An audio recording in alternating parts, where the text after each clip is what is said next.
Don't move. Okay, so here's a camp. Whoa, jeez. All right. So yeah, I think we go to, well, wait a minute. Hold on. Looks like a dead end. Gonna be able to get around those trees. So David gunned it and just went out like Evel Knievel. She's exaggerating a little bit. Not much though. That's pretty cool. Just cool. Well, hi everybody. Thanks for joining us. No, wait.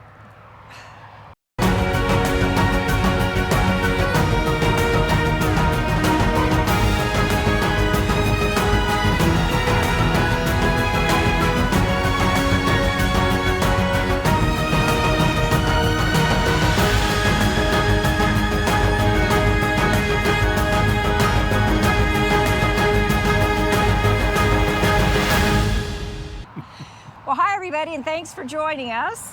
Welcome to the channel, Big Truck, Big Travels. I'm Sandra. And I'm David. If you haven't subscribed, go ahead and click on that. That'll notify you of any videos that are coming up, usually weekly. Well, as you can see, we're standing here in front of the 1,000 Trails Orlando sign. And one of the questions we get asked a lot is, where do you fit? Yeah, we're big, we're long, and people are surprised that we have a 1,000 Trails membership and that we've actually been able to use it at more than 1 or 2 parks. Exactly. So actually we've been to 24 different 1,000 Trails in 11 different states. Wow. So it's probably a good idea to tell everyone kind of how we do it. Yeah. You know, do we fit? Where do we fit, and where have we been, and so on. So that's kind of what we wanted to sort of explain. And so we should probably tell everybody about our membership. Yeah, so we got it in 2015. It was an older membership. Got it through Campground membership outlet. Not sponsored by us, but they're great people. And it was an elite membership, still is. We had 81 parks that were available to us at the time. And we knew, after doing research and looking online and such, that probably about half of those parks that we'd be able to fit in. And of that half, about maybe, we guesstimated 10, 15, maybe 20 sites that we could actually fit in and get to. Now, that really varies because there's a few flagship parks. Yeah, like Orlando here and Conroe that we can fit into a lot of sites. Yeah, I would say almost the majority, well over half that we can fit in. So those are good. And we actually have happened to be there probably the most. Yes. I think it's also important to let everybody know how we use 1,000 Trails. For us, it's not a destination park. We go to 1,000 Trails because of a number of reasons. One is it's close to something we want to see. Yeah, like Yosemite, Palm Springs. Exactly. Disney, Orlando. Yep, Conroe, Lake Conroe is near where we do our appointments, doctors, and of course Whataburger. And we do some projects there and everything because it's close to everything, and it's only about 50 miles from where we get our mail. So that's really convenient. And other times we've been boondocking and we'll go to a park to sort of resupply, kind of chillax and relax and get ready for our next travel. And then the third reason we use 1,000 Trails is if we're in transit, because we do a lot of coast-to-coast trips. And if there's 1,000 Trails along the way, we'll stop. But generally speaking, we don't go out of our way to go to 1,000 Trails. Like down in Florida, we'll go to several when we come down here over the winter time because we don't winter at a park. No. We'll spend a couple of weeks and we'll go to different parks in Florida and we'll just move around. And then after the winter's over. On our membership, when we started budgeting and everything way back when, we thought we were going to only stay at 1,000 Trails for about 37 to 40 nights. And we ended up, we're averaging over the last 7-year period, we're averaging about 65 nights per year. So that was a little bit surprising that we're actually staying at 1,000 Trails more. There's more sites convenient to the destinations that we want to go to. Yes, that's exactly right. And we really see that kind of trend continuing. It is, and our average stays gotten up. So we originally were averaging 4 to 5 nights, and now we're averaging 10 nights. Yeah, so we're doing better on that regard as well. So let's get into the nitty gritty. Let's talk. We're not going to talk about all 24 sites that we've been to because that would be so totally boring. Very boring. But we'll talk about some of the key points, and we'll start with the best since we're here at Orlando. Yep. Let's talk about the flagship properties. At least the ones that we've been to. Yes. Yeah. And so we can fit in all the flagship properties. Yes, and even the ones we haven't been to, like Hershey and Gettysburg and such, we know we can fit there. Right, and they're on the list. We're going to get there eventually. Eventually. Yeah, but Orlando's great. Orlando's great because obviously we could fit in a lot of sites. Oh, yeah. But there's been a progression because the very first time we got here was in our DRV, and we got one of the companion sites, and it was tight. Man, I mean, so tight we could not put our awning out without hitting our neighbor. Yeah. So this is our 7th straight stay, and each site has actually gotten bigger and bigger and bigger. So. It actually has, and their process has gotten much better at Orlando. Much better. Yeah, so they're taking you to your site. There's no more of this Wild West, just trying to jump in there ahead of somebody. Yeah. And so it's really nice. Yeah. And then David mentioned about the Lake Conroe. That's the other flagship, and because of doctors and just catching up on life, we stay there generally September, October timeframe. Yep, usually for about 3 weeks, 2 to 3 weeks. One of the biggest surprises, and it's an encore park, was the largest site that we've ever been in, commercial or otherwise, was down at Port Charlotte. Oh, this was great. Oh, I just got chill bumps. This is hilarious. So we pull in and they show it. They told us where our site was. I kid you not, the site was only 60 feet long, but it must have been 80 feet wide. It was huge. It was huge. Now, David is awesome at backing us into some of the tightest sites. But it took us 3 times. Well, so part of that was I needed a line, right? Because I was nothing off. to go by. I was off a little bit. But the other reason, it was on a very slight incline, a little bit of dew on the grass. Yeah. And our tires slipped once or twice. It's a little soft, too. Yeah. And that's why running start. With 1,000 Trails, obviously length is a concern for us and height, but also weight. We've been on some soft soil before. Oh, yeah. But yeah, that was pretty funny. So next time we've got some cones and I'll lay him out so he has something to kind of guide himself by. At least the first one where I know where it kind of go around. Yeah. Your favorite place to go to is Palm Springs. I love being at Palm Springs, and I love driving to Palm Springs. I really don't like the process of getting into 1,000 Trails Palm Springs. Yeah, it's Palm an Desert. active date farm, so it's really cool, and they have all these big date trees. It's gorgeous. And you park in between all the little date trees. That's not gorgeous. That's not so gorgeous. And the first time we went, a guy was so nice, one of the rangers, he took David on a golf cart and showed him a few sites. Yeah. But we also have to know where within the park to go. Yeah, it's key to be familiar with it. Yeah. And we know that to go right when we go into Palm if Desert. you're big, don't go right. We go left. Stay to the left. And the 30 amp hookups. Yeah, those are the 30 amps, which are fine for us. We're set up to be able to handle that, even with our air conditioner running. But yeah, Palm Springs we love the area. Man. But getting into the sites can be challenging, especially if there's a lot of cars. Yeah. And so once you get there, navigating within the park is a challenge. It is, because of the trees and everything, and it's just tight, and you just got to be careful. But then one of the challenging campgrounds is getting to the campground. Oh, yeah. Again, a destination site, and that's Yosemite. Yeah, Yosemite Lakes. It was really close to Yosemite National Park.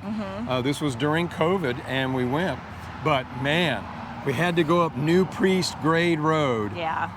And it hugs the mountain and it's like a 1,000-foot drop, no railings. So man, you got to take that one nice and easy. But once we got to the campground, it was okay. It was okay. We had a selection of a good number of sites. Right, but again, we had to stay in the 30 amp side because those sites were bigger, which for us is fine. Right, no problem. Yeah. Another interesting one, and this one I've never seen before and I've never seen since. But let's just preface this by saying a lot of Thousand Trails have companion sites where people face their doors. Yes. And this one had companion sites where you face your doors. Yeah, but it was really weird because you had to pull in straight into the site. It wasn't a pull-through site. Yeah. And in the middle, this big grassy area, all these other trucks were there, an unofficial courtyard. Once the truck got in there, that's it. That's it. We You're not couldn't getting move out. it. The only time we moved again was to back out of the pull-in site. It was very odd. We had some room, but it was just odd for a fifth wheel. I think it was made for a motorhome. Yeah. You know, but so that was kind of different.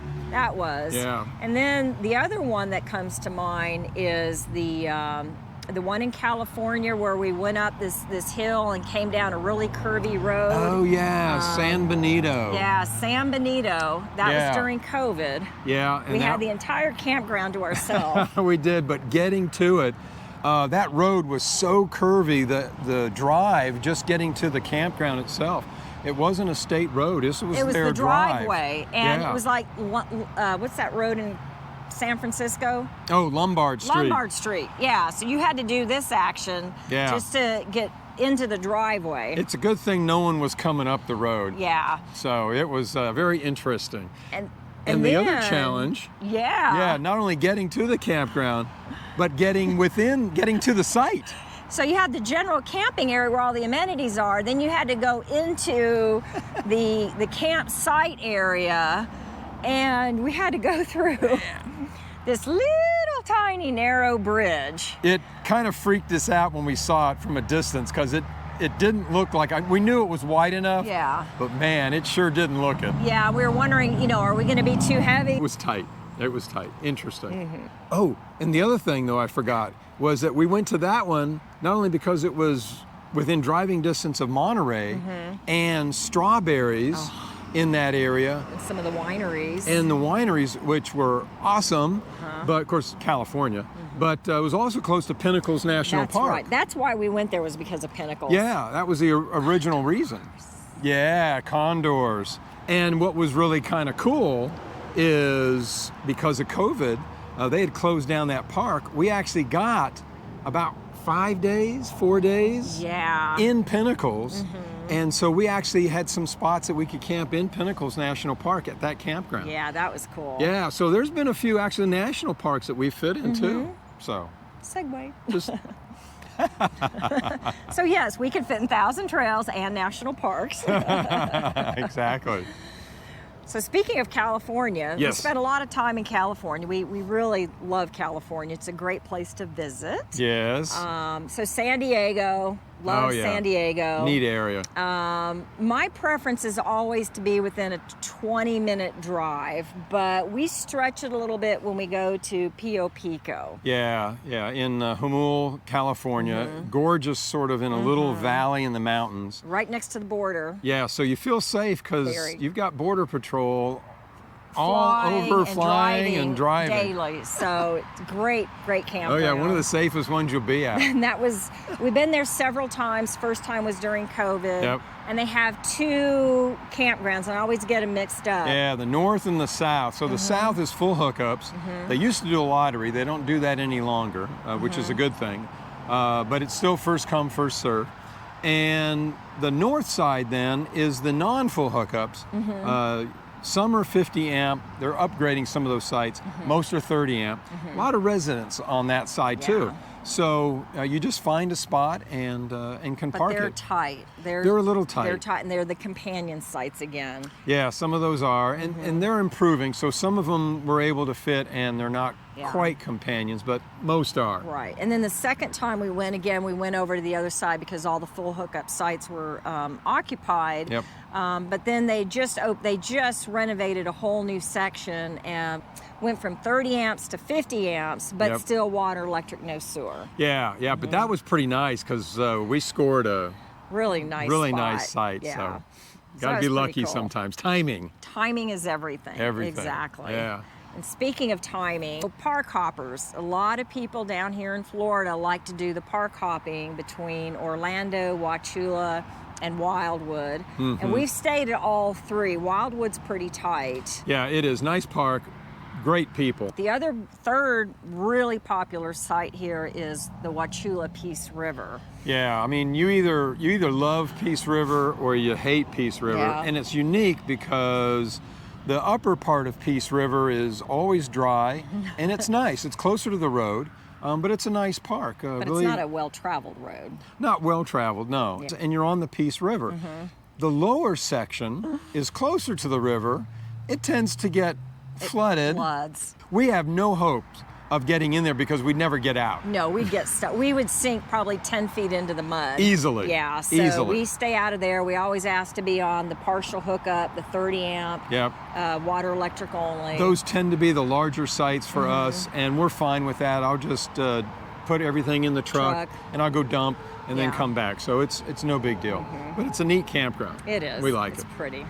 One of the unique things about our travel style is, well, for an RVer, we like to travel. We do. So we don't go to a park in the winter and just sit there. Stay for those 3 or 6 months. Yeah. So it's usually 1, 2, sometimes 3 weeks, but usually 1 or 2 weeks, and then we're off and getting Yeah. those wheels rolling. Now, there are some snowbird parks that we have been to, but not during the snowbird season. Right. We Yeah, tend to we- catch those on the shoulder Exactly. seasons. Yeah.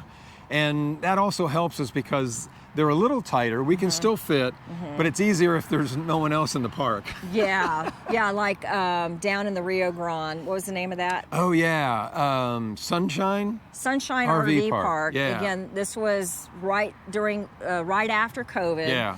In the wintertime, it was Yep. November, December. Yep. So Borders were still closed. David made a reservation. There's several sections to that park. There must have been 100, 200 sites in the section that we stayed at. Yeah. We were the only ones. Yeah, there might have been maybe 2 other campers there. Yeah. Maybe. So we asked and we said, well, would it be okay if we just parked the truck next to us on the site next They to said, us? sure. Sure, no problem. No problem. They said, take the next other site. they for said, your you want to smart put your car." smart car in another site? Spread out. But I don't know if we went there during peak season, I think there's some sites we could fit. that same site. Probably the same site because it would have been kind of it's on Yeah. a curve, but it was been a straight back end. There's a few other sites we could fit, but we'd have to really be picky and choosy about And it. we'd have to park the truck and overflow. Yeah, so generally on something like that, we don't go during their peak season. Yeah, we stay out of that. Yeah, another one we'll visit after we've been boondocking is Foothills Village in Yuma. Yeah. Now, they have larger sites. I think some of those sites on that one row, I think we could fit even if it was busy. Full? Yeah. I think so. It's just the navigation and making those sharp 90-degree turns around the big palm trees. Yeah, and the truck swinging because if there's some people parked in front of you right on the road, that would make it challenging. That would, but again, that's a shoulder season one, Yep. so we try to keep everything flexible. And that's actually one of the few parks that we've used the amenities at. That's the only park. I think that was the only time in 7 years we've used a swimming pool. You know, because it was like 102 outside, hot. and it was in April, early April in Yuma, and yeah, we went to the pool Yeah. Okay, so we do use the amenities. once. Yeah.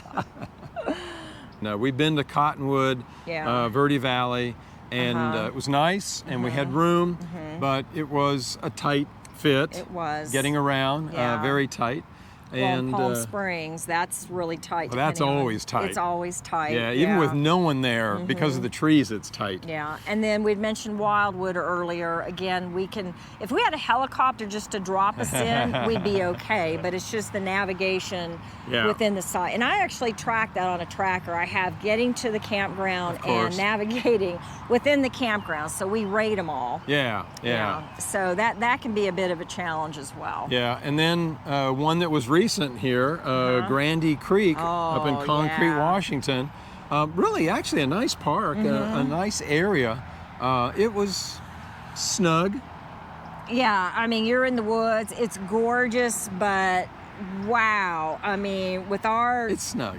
we're like turning the Titanic, and to get around some of those curves, was a little, I don't want to say nail biting because you're going so slow, but it's like, oh, I just want to hold your breath. It was snug. A little Vaseline and a shoehorn, and we're good to go. Right. Oh, yeah. But those are some of the big ones that we can and can't fit and probably shouldn't fit. So we've had this membership now. We've been full-timing for 7 years. Yep. And we started off with the DRV, and our wheelbase was also shorter. Yeah. So we total length was about the same. Yeah, but it's just our KPRA. We're just not as maneuverable as we used to be. Yeah. And so some of the 1,000 trails that we've stayed at before, we probably shouldn't go back. Yeah, there's a few. Yeah, probably that one in Michigan. Bear Creek. Yeah, Is that Bear Creek? Creek or Bear Cave. I don't know. I think it's Bear Cave. Yeah. Bear Cave. Yeah. You didn't like getting in there. Yeah, the site was nice, but really man, nice. you entered through this narrow gate, and then you had to make a turn, and they put the kiosk right there where your tail swing's going to be coming as you make a right. Yeah, not my favorite. Probably not going back there. I think that would be really tight with people. And then there was the very, very first campground that we went to when we hit the road in January of 2016. Yeah. And that was Carolina Landing in Fairplay, South Carolina. Yeah. And that was, it's a unique, once again, a unique property. It's on the lake, but every site, or most of them, are terraced. It's on a hill. Yeah. And there's a lot of water runoff and a lot of erosion. And some of the sites you can literally drop your axle in about almost 8 to 12 inches. Yeah. Oh, yeah. And man, and how you got in, and it was dark. I don't know how he got in. It was just. Yeah, not a lot of people there, so that always helps. Yeah, that always helps. Yeah. But so that was a challenge. No way we can take a Ryan in. Yeah, there. we wouldn't want to take a Ryan again. Now we took Curiosity. Yes. And it's a nice park for that. Yeah, Curiosity fit fine. Yeah, no problem. And another one that we went with Curiosity and won't ever go with Orion is North Carolina. Yes, near Lenore. Green Mountain. Nice park, nice barely people. Get the truck in there, I think. But yeah, it's only a Class C, and that's it for us. So those are that's kind of a highlight of some of the places that we've been. So where are we going? Where are we going? We had to change some plans because of COVID and the birth of our third grandchild. Yeah. We had to kind of change some things around. Seems like every year. So there was the birth of COVID, the birth of the grandchild, the birth of Curiosity. That's right. That was last year was the birth year. Yeah. So we've had to rearrange our schedule. Yeah. So there are some parks we know we can fit that we want to get to. Wilderness Lakes in California, that's one. And we know Hershey. Yeah. Be able to fit up there. Chocolate for her. Yay! And Gettysburg. We want to get up there for the history. Get up into PA. And there's actually several in PA that we can go to up there. Lancaster. And a few others. So that'll be kind of fun. Yeah, there's a new one that kind of came up in my membership, in our membership. So he now has 96 campgrounds to choose from. That's right. Started at 81, now there's 96. And there's one up in Colorado, Blue Mesa. Okay. Yeah, that we can get to and fit and everything. So a lot of stuff on the horizon and places that we can get to and visit. We think probably around 50 or so, and that should be a lot of fun. Once you guys come along, explore with us to see and discover what's next.